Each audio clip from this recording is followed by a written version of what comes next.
I'll go ahead and let staff know that once they come back from that winter break, we'll sit down and have one-on-one so I could go ahead and share their feedback with them.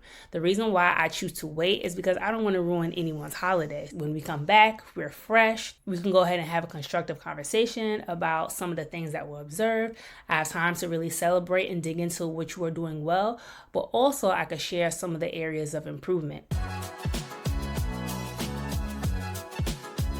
Hello everyone. Welcome to School After Hours podcast, where we talk about all things related to after school time programming and education. I am your host, Jay Lee.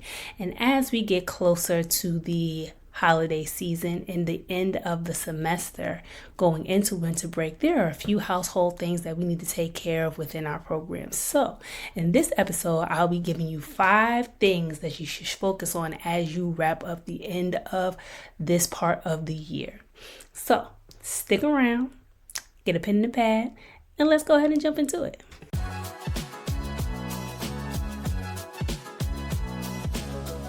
Okay.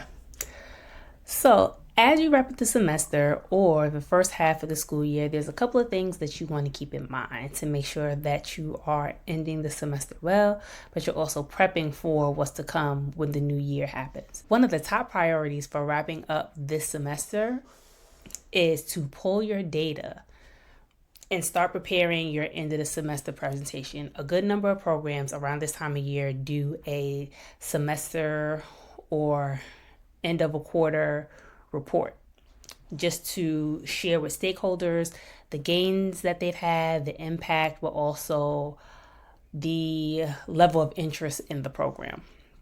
In your presentation, there's a few things that you want to include.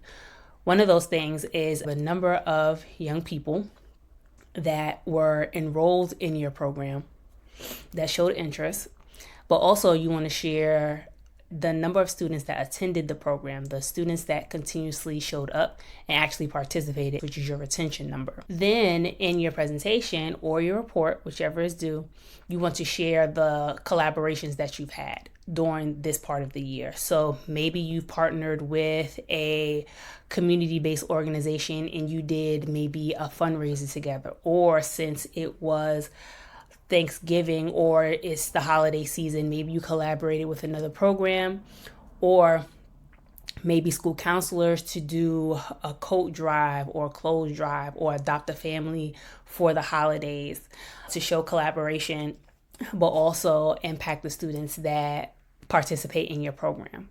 Another thing that you want to include is your success stories, right? Because that is how you know that you are making the actual positive impact, not just on the kids participate, but also the families that you serve. So you want to think about the students that have been most impacted by your program and include their story in your presentation, as well as getting family feedback and include that in your presentation. Maybe 1 or 2 testimonials. If you could turn those into videos to show so people are not just looking at a screen and reading a bunch of words. Videos are definitely supported in this part of your presentation. And then last but not least, in your presentation, you want to include your goals and your future plans. What are you doing moving forward to improve the program, but also what is your big dream for the program and where do you want it to go? And have you accomplished some of your goals thus far within the year? Go ahead and mention those things. So that's what you want to present or include in your presentation or end of the semester report. Once you pull your data and prepare your semester presentation, the next thing that you want to do is go ahead and finish staff evaluations. Staff evaluations, I try to start mid-November or even the beginning of November because it gives me enough time to get through each classroom or each grade level, depending on how the program is structured. So I have time to sit, observe, but also give feedback before the next break that comes in December. Now, if it happens that I'm not able to finish staff evaluations before, let's say, the second week of December, I'll go ahead and let staff know that once they come back from that winter break, we'll sit down and have one-on-one so I could go ahead and share their feedback with them. The reason why I choose to wait is because I don't want to ruin anyone's holiday. So I prefer to wait Then when we come back, we're fresh. We can go ahead and have a constructive conversation about some of the things that were observed. I have time to really celebrate and dig into which we're doing well, but also I could share some of the areas of improvement. Then from there, we can develop a plan that'll help you in those needed areas of improvement. Also, around this time of year, it's good to do a temperature check and get feedback from parents, students, and community members.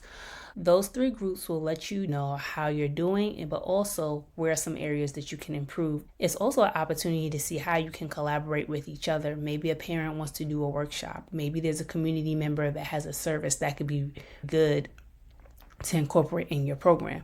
So it also gives you space to see what other resources are available to you as a program. After that's done, that next step would be handing out cards and appreciation gifts to not only staff, but also partners that helped in the process of creating this great semester. When I was a site director, I would always get small mementos, maybe the keychains that's ordered in bulk, or maybe nice pens that have motivational inscriptions on them, or even the mini cards that kids could sign. So I could hand them out to not only staff, but also if I was in a school, to hand it out to the school leadership and teachers that helped with after school program, to let them know that we are thankful for all that they do for us.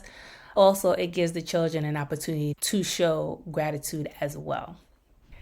And last but not least, you'd go ahead and take the time to prepare for the end of the semester celebrations and prepare for January activities.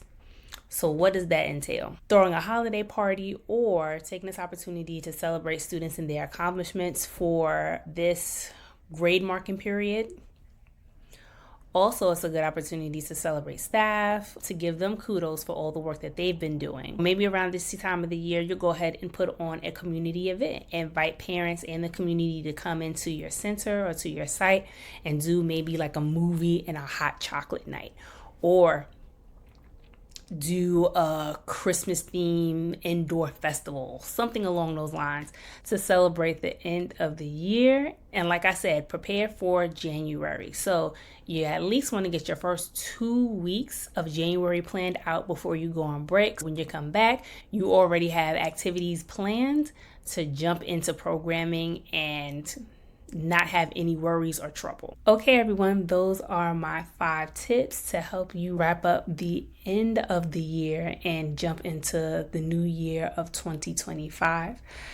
For this time period, I'm going to take a little break just to refresh and renew myself from doing videos consistently throughout this whole year. I'm a little tired, so I want to take a break just to respect my body, respect my mind, and give myself time to rest, but also prepare for the second half of this season that we are about to go into. I might do a bonus video during the winter break, and that's just going to be a goals video, catch you up on some of the things that I've accomplished for the year, but that's a might. If I do not get a chance to put it out by December, I'll definitely do a then and now goal video for you all. That being said, I'm going to go ahead and wrap up and catch up with y'all soon.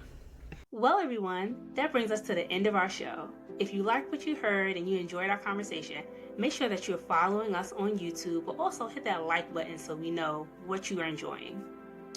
You can also find us on other podcast platforms like Apple Podcasts, Spotify, and Google Podcasts if you want to listen to our audio version as well. To get more behind the scenes stuff, make sure that you're following us on our social media accounts, Instagram and Facebook at School After Hours. Well, that's all I have for today. In the words of Mr. Arthur Ashe, start where you are, use what you have, do what you can. Until next time, y'all.